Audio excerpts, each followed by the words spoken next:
Hello, my name is Carlton Shops, and today we are going to talk about lessons from the Equifax hack. Thus, the title of this presentation is called The Equifax Hack, Lessons in Data Breach Notification. As I stated, my name is Carlton Shops. I am a student at Metro State University in Computer Security, ICS 382. So first, let's do a disclaimer. This video is solely for educational purposes. The presenter and Metropolitan State University are not liable for any damages caused as a result of this presentation.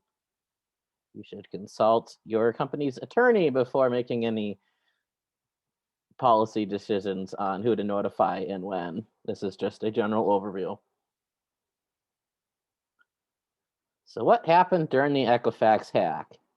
Well, during the middle of 2017, the servers of Equifax, one of the 3 credit bureaus, were hacked. The data of approximately 40% of the US adult population was accessed, and there was more than 1 month delay between the detection of the hack and the warning of the public. And if you watch the news during this time, you will remember that Equifax got quite a bit of heat for this time, especially since some Equifax executives sold their Equifax stock before the public was informed. It was kind of a big scandal. So this is a timeline of what happened. In March of 2017, a vulnerability in Apache struts was discovered.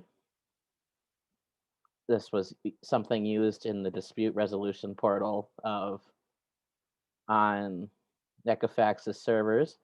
On March 7th, 2017, a patch was released. On March 9th, 2017, Equifax IT department was told to install the patch, but didn't. We don't actually know why. It's thought that they were busy with another investigation going on, but there's really I could not find a reason why the patch was not installed on this time. On March 10th, 2017, there was a breach of the dispute resolution / complaint portal using the Apache struts vulnerability. On May 13th, 2017, there was a breach of the rest of the server. And between May and July 2017, hackers gained access to the personal info of Equifax clients.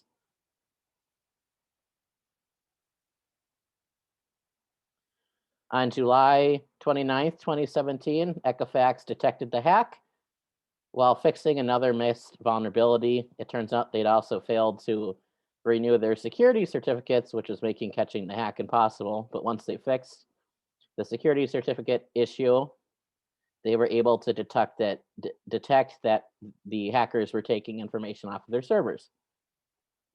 In August of 2017, Equifax company leaders sold their stock in Equifax.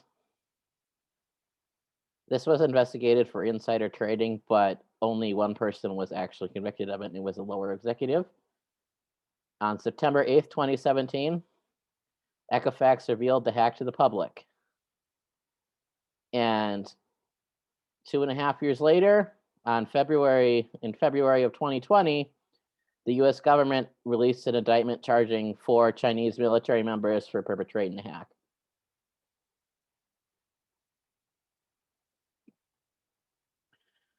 What info was affected? It's believed that the personal info of an estimated 40% of the US population was affected. They got the names, addresses, dates of birth, social security numbers, driver's license numbers of 143 million people.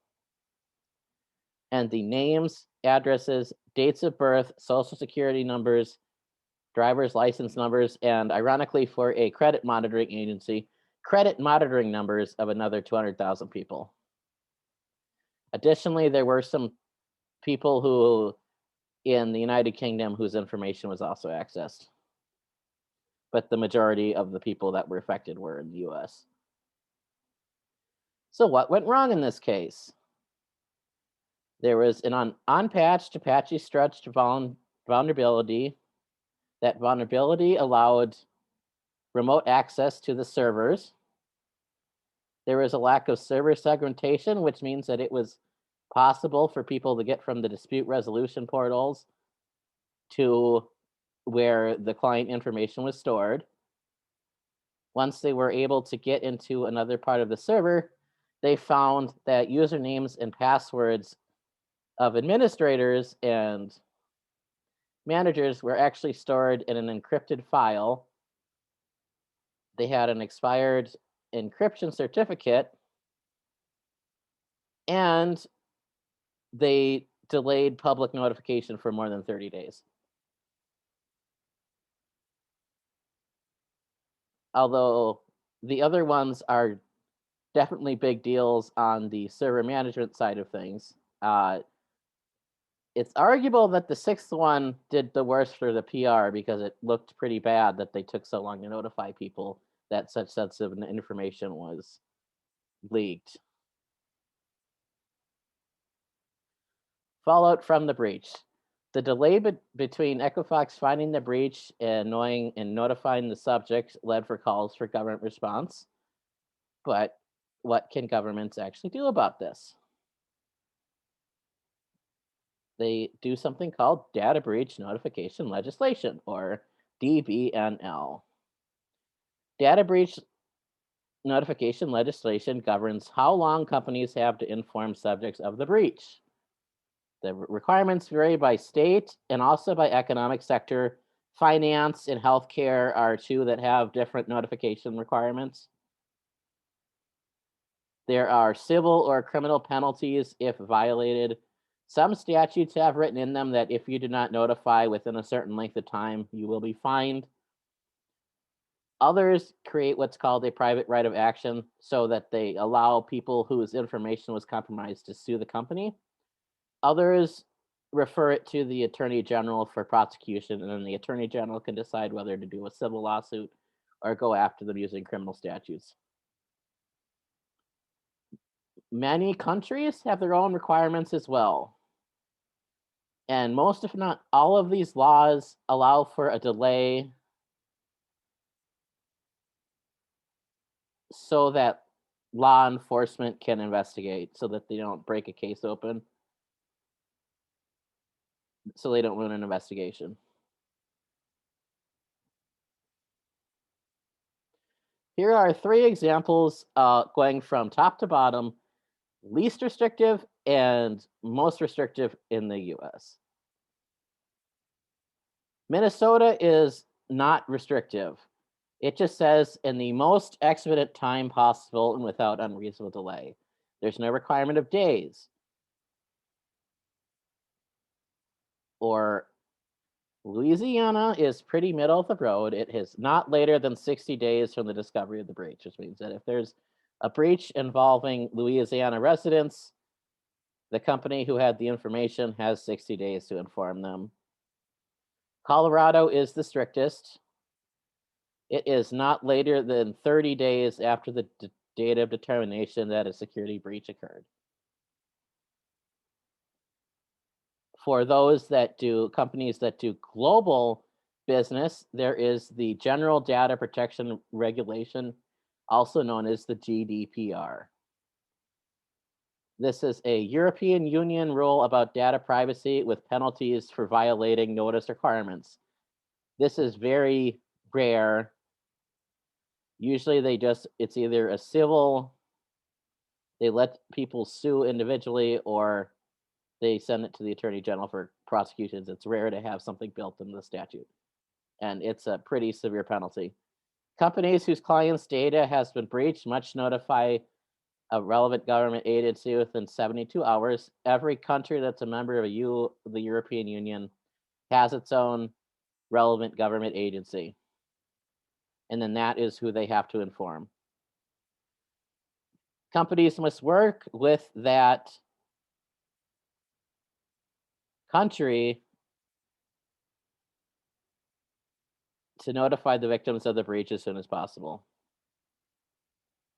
And there is a potential fine of at least 2% of the global revenue of the company or at least 10 million euros, whichever is higher.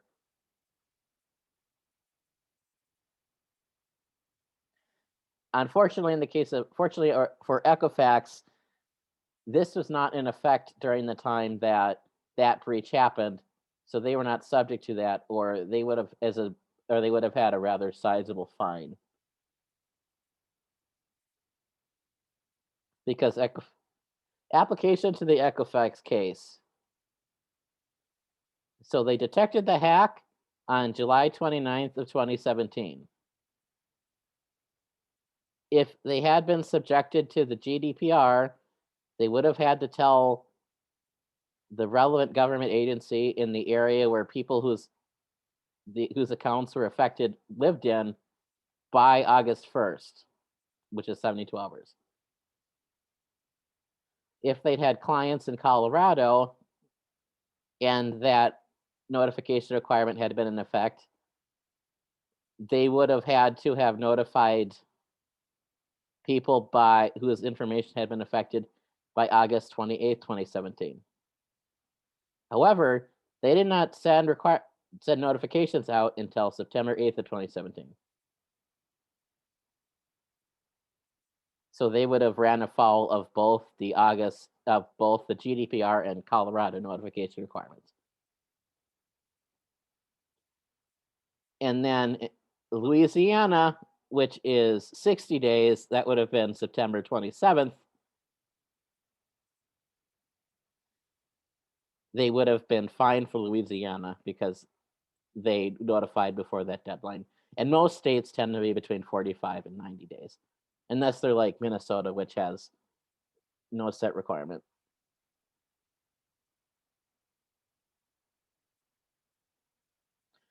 So what do companies have to say to people once their information is compromised?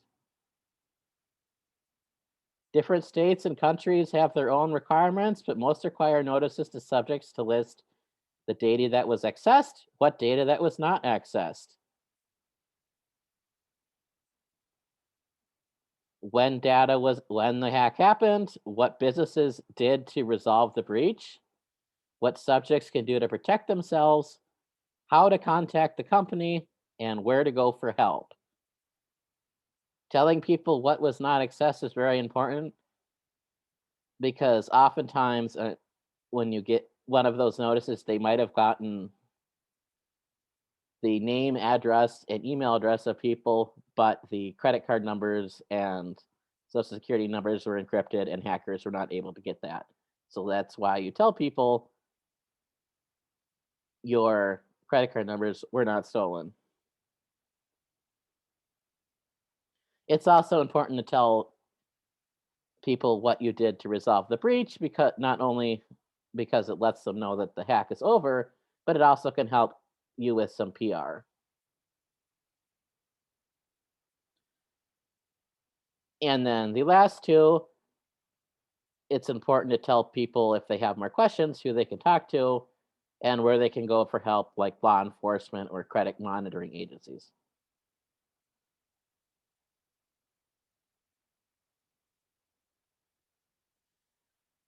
So how can your company avoid running afoul of data breach notification laws? Here are some examples of best practices. Create a data breach notification plan before something goes wrong, including think about what resources do you need to carry out the notification processes? What circumstances require notification? There are different requirements in each jurisdiction. And some types of information you don't rise to the level of requiring the whole notification process. Who do you have to tell? Is it a GDPR state where you have to tell the government agency in charge? Do you have to go and inform the credit agencies? Some states require you to inform the credit agencies. Do you have to? And then which customers are affected by the breach? When do you have to notify those people? And what do you have to tell them? I would suggest planning for the most restrictive requirements of jurisdiction where your clients may live. Colorado has a very strict notification requirement, even though when somebody signed up for the services, you might not have had clients in Colorado. It's entirely possible one of your clients will move to Colorado while they're still a client of yours, and then suddenly you have a client in Colorado. So it would be a good idea to plan for having clients in the most restrictive jurisdiction. When something goes wrong, put the plan into effect. And if you are interested in advice on how to respond to data breaches, how to prepare, the International Association of Privacy Professionals has lots of excellent advice for how to respond to data breaches. They can be found at iapp.org. Thank you very much and have a nice day.